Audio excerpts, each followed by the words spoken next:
We are क्योंकि हमें जो है वो हाइपरटेंशन अलग से नहीं मिलता, हमें मिलता है जो इस्कीमिक सीवीए वाले हैं या हेमरेजिक सीवीए वाले हैं। तो इस्कीमिक सीवीए के अंदर आमतौर पे आप ब्लड प्रेशर को लो डाउन नहीं करते अनलेस, मैं जो कल नाइस गाइडलाइंस पढ़ रही थी, मेरा तो कल 180/100 था, लेकिन कल जो मैंने पढ़ा उसने कहा जी ग्रेटर देन 150/100 है तो फिर आप उसको लो करें थोड़ा सा, अदरवाइज ना करें, उसको रहने दें वैसे ही। अब सवाल ये पैदा होता है कि सपोज आपका ब्लड प्रेशर कोई 200/120 है या कोई 190/100 है या सीवीए इस्कीमिक नहीं है, हेमरेजिक है, ठीक है, तो उसके अंदर तो आपने बीपी डाउन करना है, ठीक है। इसी तरह इस्कीमिक सीवीए में भी अगर ब्लड प्रेशर 2 आए तो वो डाउन करना है। बात मैं ये कर रही थी कि इस्कीमिक सीवीए के अंदर आप क्यों नहीं ब्लड प्रेशर डाउन करते, रीजन भी कि उसके इर्द गिर्द जो एरिया होता है इंफार्क्शन के इर्द गिर्द वो कुछ रिवर्सिबल इस्कीमिया होता है उसकी, तो अब जब आप बीपी को डाउन कर देंगे और इस्कीमिया हो जाएगा, तो वो जो इस्कीमिक पेनम्बरा है वो भी इंफार्क्शन में चला जाएगा परमानेंट, तो इसलिए हम उसको डाउन नहीं करते अनलेस वो काफी ज्यादा हाई, तो उसको मॉडरेटली बस हम यहाँ तक ले आते हैं, ठीक है। तो इसलिए अब हमने करना क्या है, अब हमने जो है उसका बीपी कैसे डाउन करना है। अब सपोज उसका ब्लड प्रेशर जो है काफी हाई है, let's say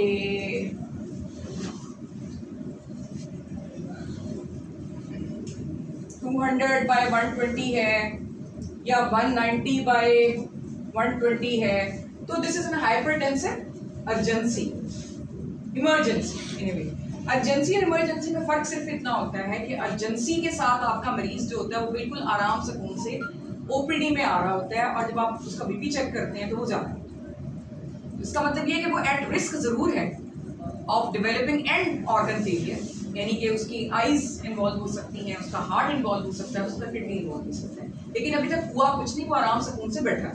that is urgency if I am not wrong.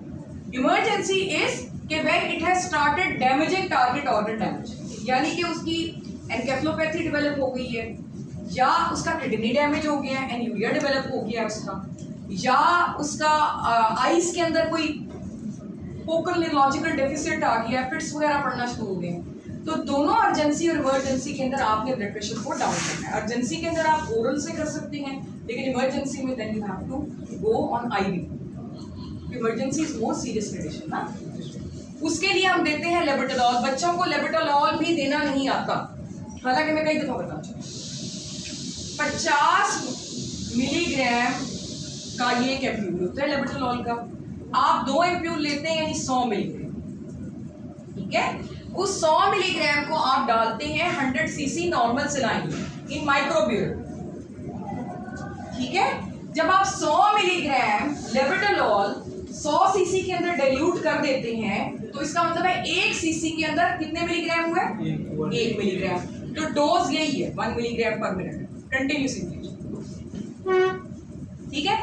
अब 1 मिलीग्राम पर मिनट का मतलब ये है कि 1 सीसी पर मिनट बेसिकली ना, क्योंकि 1 सीसी के अंदर 1 मिलीग्राम है, तो माइक्रोब्यूरेट के 1 सीसी के अंदर 60 माइक्रो ड्रॉप्स होते हैं। तो आपने सिस्टर को बताना होता है ना कि कितने ड्रॉप्स चलाना, तो इसका मतलब 60 माइक्रो ड्रॉप्स पर मिनट जो है वो आपने लेबेटालॉल चलानी है, और हर आधे घंटे के बाद उसका बीपी जो है वो आपने चेक करना है।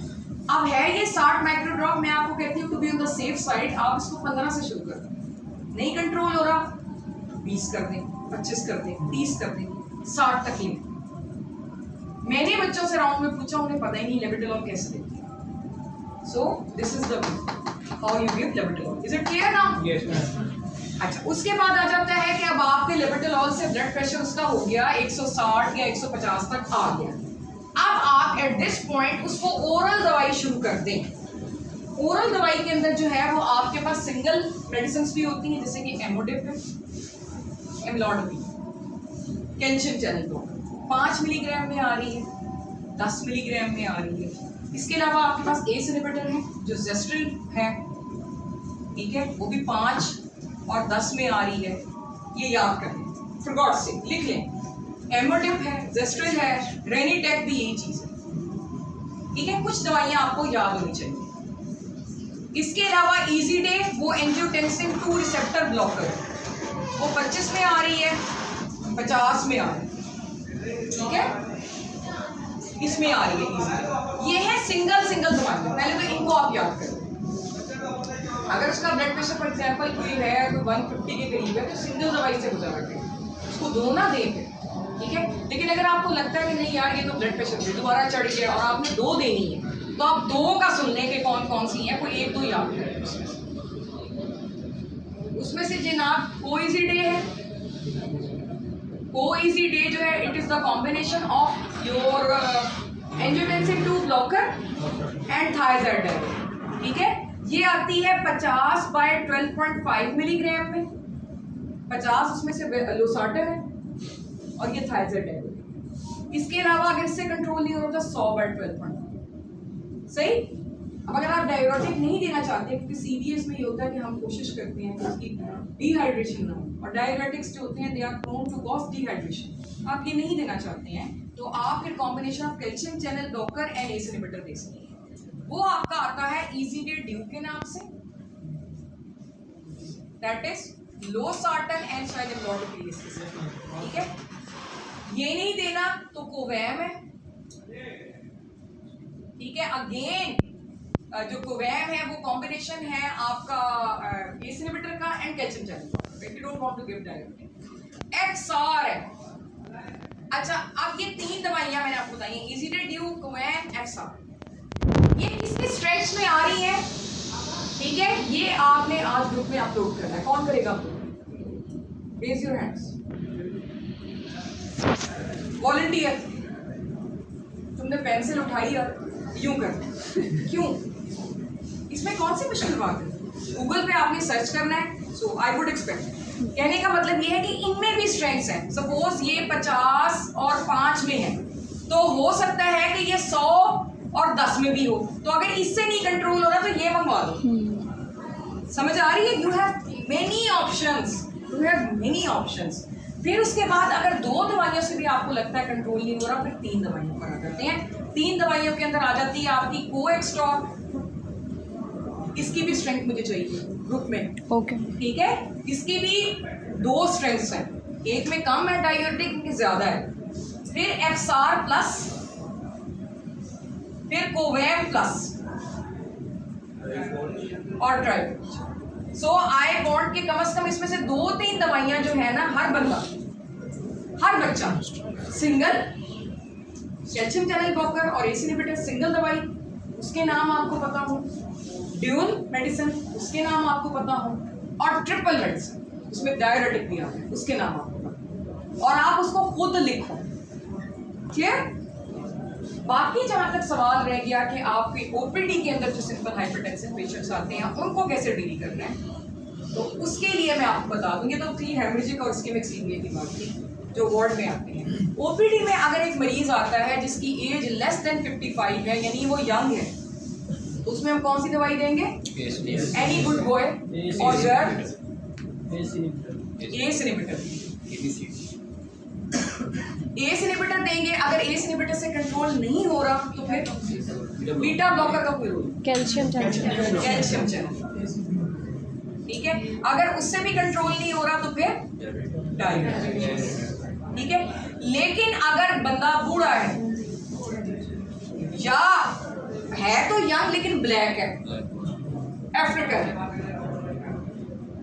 तो फिर आपने calcium channel, that is the drug of choice, सही है। इससे नहीं कंट्रोल हो रहा है, इसके अंदर ए डालो, इससे भी नहीं हो रहा तो फिर डाययूरेटिक। तो ये है आपकी first line drugs 1, 2 and 3, ACE inhibitor, calcium channel blocker, diuretic. Beta blocker कहीं नहीं आ रहा।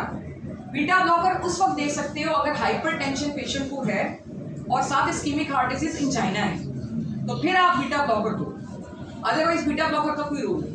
अगर इन दवाइयों से भी 3 से कंट्रोल नहीं हो रहा तो फिर आपने इसके अंदर ऐड करनी है spironolactone. And what is spironolactone? Potassium sparing diuretic, aldosterone antagonist. Potassium sparing है तो इसलिए पोटेशियम को आपने देखना है। अगर पेशेंट का पोटेशियम पहले ही 4.5 से ज्यादा है तो फिर ये नहीं देना। अगर लेस देन 4.5 है, यस, चौथी दवाई आपकी ऐड कर सकते। अगर 4.5 से ज्यादा है तो फिर यहाँ रोल आता है आपके अल्फा ब्लॉकर का, आपके बीटा ब्लॉकर का, इन अदरवाइज इनका कोई रोल नहीं, ठीक है। बीटा ब्लॉकर का रोल आपका सिर्फ और सिर्फ है कि अगर इस्कीमिक हार्ट डिजीज पेशेंट को है तो फिर आप बीटा ब्लॉकर दे सकते हैं। इसके अलावा इररिस्पेक्टिव ऑफ एज, अगर किसी भी एज का बंदा है और उसको किडनी इशू है, एनी एज किडनी इशू उसको है, प्रोटीन यूरिया हो रहा है, ठीक है, लेकिन अभी यूरिया क्रिएटिनिन उसके डिरेंज नहीं है, बट ही और she is having protein urea, उसमें कार्डियक फेलियर, उसके अंदर आपने एस इनहिबिटर, सही है।